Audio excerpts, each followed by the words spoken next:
Order किसने खराब किया? नगर निगम ने। नगर निगम ने यहाँ पे लूटपाट मचाया, हमारे दुकानदार भाइयों के साथ मारपीट आपको ताज़ी सब्जियां लेनी हो तो सबसे पहला आपका चॉइस होता है मोराबादी मैदान में। बुधवार और शनिवार को जो साप्ताहिक बाजार होता है उसका आप इंतज़ार करते हैं और वहीं से ताज़ी हरी सब्जियां लेते हैं। लेकिन अब ये मौका आपके पास नहीं आने वाला है, क्योंकि सरकार प्रशासन ने इन्हें बंद कराने का ऑर्डर दे दिया है। और आज यहाँ पर सुबह तड़के जब बाजार लगाने का दिन है तो यहाँ पर सब्जी विक्रेताओं के साथ मारपीट की भी घटना हुई है।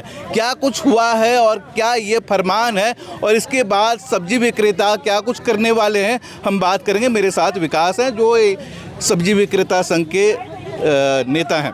विकास जी, लोकल खबर में आपका बहुत बहुत स्वागत है। आज सुबह जब यहाँ पर सब्जी का बाजार लगाने के लिए आप लोग आए तो क्या कुछ हुआ? देखिए, जब यहाँ पे आपने बहुत सही बात कही कि अगर ताज़ी सब्जियाँ लेनी है तो सबसे पहले ख्याल आता है मोराबादी का। ये इसलिए ख्याल आता है क्योंकि मोराबादी में यहाँ लोकल रांची के लोग नहीं बल्कि बाहर से ताज़ी सब्जियाँ ले करके किसान आते हैं। किसान, एक तरफ हम लोग किसान की बात करें, भाई उनकी दुर्दशा हुई पड़ी है, उनके लिए कुछ करना चाहिए, मोदी जी भी कह रहे हैं। लेकिन दूसरी तरफ जब यही किसान अपने 25 साल से जो एक डेली रूटीन इनका जो बना हुआ है कि सप्ताह में 2 दिन यहाँ आके मार्केट लगाएंगे, ये जब आज आकर के मार्केट लगाए यहाँ पे तो नगर निगम गैर कानूनी तरीके से, मैं बिल्कुल भारी शब्दों में ये बात कहूँगा, गैर कानूनी तरीके से नगर निगम आकर के इनको बुरे तरीके से खदेड़ रही है, इनके साथ मारपीट कर रही है, इनको हटा दे रही है, दुकानें नहीं लगाने दे रही है। इनको जानकारी नहीं है, किसान हैं, गरीब हैं, पढ़े लिखे नहीं हैं, इनको कानून की जानकारी नहीं है। मैं और हमारे जैसे जो संगठन के लोग हैं, हम लोग पूरे देश में फुटपाथ दुकानदारों के लिए काम कर रहे हैं। जब हमें जानकारी मिली, हम यहाँ पे आए। मेरे पास अभी भी हाथ में हाईकोर्ट का आदेश का कॉपी है। 2014 में स्ट्रीट वेंडर एक्ट लागू हुआ पूरे देश के लिए। 2016 में यहाँ का कानून बना झारखंड का, क्योंकि हर राज्य को अपने तर्ज पे एक नियमावली बनानी थी। 2017 में स्कीम तैयार हुआ, उस आधार पर जितने भी फुटपाथ दुकानदार हैं उन सब का हर 3 साल में सर्वे करना था। सर्वे करके उनको सर्टिफिकेट ऑफ वेंडिंग देना था और उनकी व्यवस्था करनी थी कि वो जहाँ कहीं भी बैठ सकें, सुचारू तरीके से इनका रोजी रोटी चले। मगर ये सब कुछ 2016 से अभी 2026 10 साल हो गए हैं। 3 बार सर्वे हो जाना चाहिए था मगर नहीं हुआ। सर्टिफिकेट ऑफ वेंडिंग करना था, किसकी जवाबदेही जिम्मेदारी थी? जवाबदेही पूरे तरीके से नगर निगम की थी, और नगर निगम की भी नहीं, नगर निगम में इसके लिए एक टाउन वेंडिंग कमेटी का गठन करना अनिवार्य है, जो इन्होंने गठन नहीं किया। गठन 2016 में हुआ था, भंग कब हुआ ये भी नहीं पता है, दोबारा गठन भी नहीं हुआ। ये किसी भी कानून के आधार पर कोई भी काम किए बिना आ करके यहाँ पे सीधे इनको हटा रहे हैं। जब हम इनसे कानून की बात कर रहे हैं कि भाई आप किस आधार पर हटाने आए हैं, आपके पास कौन सा आदेश है, आप किसके आदेश पर आए हैं, इनके पास कोई जवाब नहीं है, इनके पास कोई भी लिखित ऑर्डर नहीं है। जब बहुत ज़्यादा प्रेशर हुआ तो कह रहे कमिश्नर के आदेश पे आए हैं। कमिश्नर कौन होते हैं? स्ट्रीट वेंडर को हटाने का आदेश देने वाले। ये आदेश जब भी होगा, ये टाउन वेंडिंग कमेटी, फुटपाथ दुकानदारों के लिए एक संसद है टाउन वेंडिंग कमेटी, जोर जबरदस्ती हुई होगा। मगर जोर जबरदस्ती हुई। जोर जबरदस्ती हुई जब हमने ये आदेश दिखाया इनको, तब ये हम पर ही हावी हो गए। इनके ऑफिसर जो वर्दी में हैं वो पिए हुए हैं, दारू पी कर के आए हैं, और वो हमारे ऊपर लाठी बरसा रहे हैं, धक्का मुक्की कर रहे हैं। हमारे साथ संदीप भाई हैं दिल्ली से आए हुए, मैं विकास यहाँ से ही हूँ। हमारे ऊपर लाठी चलाया इन्होंने, मारपीट किया, धक्का दिया हमें और हमें यहाँ से हटा दिया। कुछ वीडियो फोटो है आपके पास? सबके पास है, हमारे जितने साथी हैं उन्होंने भी बनाया है।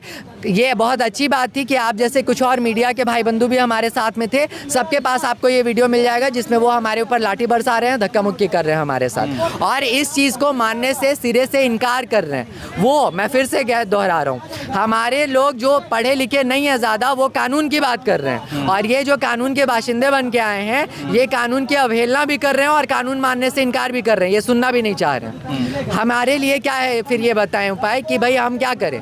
ये कह रहे हैं सड़क पर नहीं बैठे, भाई सड़क पर नहीं, हम फुटपाथ दुकानदार मतलब क्या?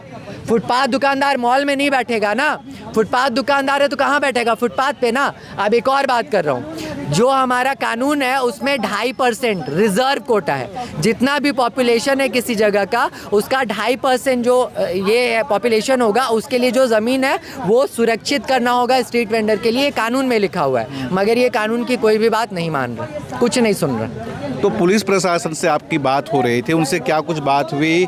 देखिए, मैं 2 बातें स्पष्ट कर दूं। पहला, पुलिस प्रशासन का इसमें कोई रोल नहीं है। हाँ। वो अपनी ड्यूटी निभा रहे हैं, उनका अपना जो काम है वो कर रहे हैं, लेकिन उनका इस वाले मामले में कोई लेना देना नहीं है। ये जवाबदेही पूरे तरीके से नगर निगम की है। तो क्या अब आप लोग पुलिस प्रशासन के पास लिखित शिकायत दर्ज कराएंगे नगर निगम के उन कर्मियों के खिलाफ जिन्होंने आपके साथ बदसलूकी की, मारपीट की, वो भी नशे की हालत में?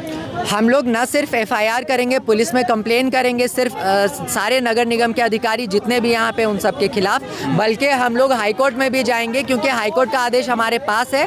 हम उसी आधार पर वहाँ हाई कोर्ट में भी कंप्लेन डालेंगे पूरे नगर निगम के कर्मचारी। और इन्होंने खुद से कहा, कमिश्नर का नाम लिया है, हमने नहीं कहा। हम कमिश्नर के नाम पर, जितने नगर निगम के अधिकारी आए उन पर, जो वर्दी में पी करके आए हुए हैं उन पर, इन सब पर हम कानूनी प्रक्रिया की मांग करेंगे पूरे तरीके से। चलिए, बहुत बहुत धन्यवाद विकास जी। हम बात कर रहे थे विकास से, इन्होंने बोला कि अब इनके लिए माकूल व्यवस्था होनी चाहिए। ठीक उसी तरह से आप जानते होंगे कि मोराबादी मैदान में ही यहाँ पर ठेले खुमचे लगते थे। शिबू सोरेन आवास के पास जहाँ हॉकी स्टेडियम है वहाँ पे उनको यहाँ पर व्यवस्थित किया गया है। और सब्जी बाज़ार की बात करें तो नागा बाबा खटाल में भी पहले सब्जी बाज़ार लगता था, उन्हें भी व्यवस्थित किया गया। लेकिन अब मोराबादी मैदान में जो साप्ताहिक बाज़ार लगता है, इन पर अब कानूनी कार्रवाई की बात कही जा रही है, इन्हें हटाया जा रहा है। तो इस तरह का कानूनी प्रक्रिया अपनाने से पहले इनके लिए सही व्यवस्था भी होनी चाहिए। हर अपडेट के लिए जुड़े रहिए लोकल खबर के साथ। अपना नाम के सब बताइए। मेरा नाम पारो देवी है। हाँ। हम लोग सब्जी बाजार आते हैं तो भगा दे रहा है सरकार। हम कौन का चीज़ करके खाएंगे बाबू? हम गरीब आदमी, बूढ़ी आदमी, कनो कमाने भी नहीं सकेंगे।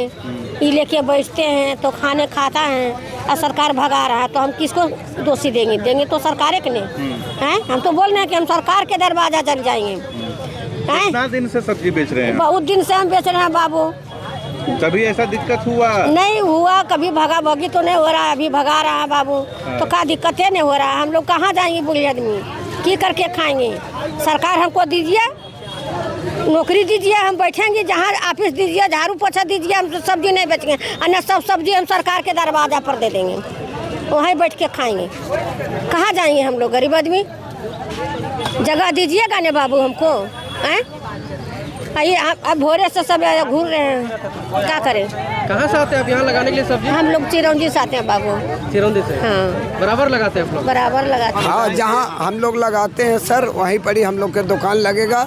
बहुत दिन से चल रहा है ये बात। वहाँ भी बोले। सुबह क्या हुआ यहाँ? आज सुबह तो हम उस समय नहीं थे, हमारा और भाई लोग थे। हम आए तो हमको फ़ोन आ गया तो ऐसा बात है। तो हम लोग जहाँ पर ही लगाते हैं सर वहीं पर ही लगेगा दुकान।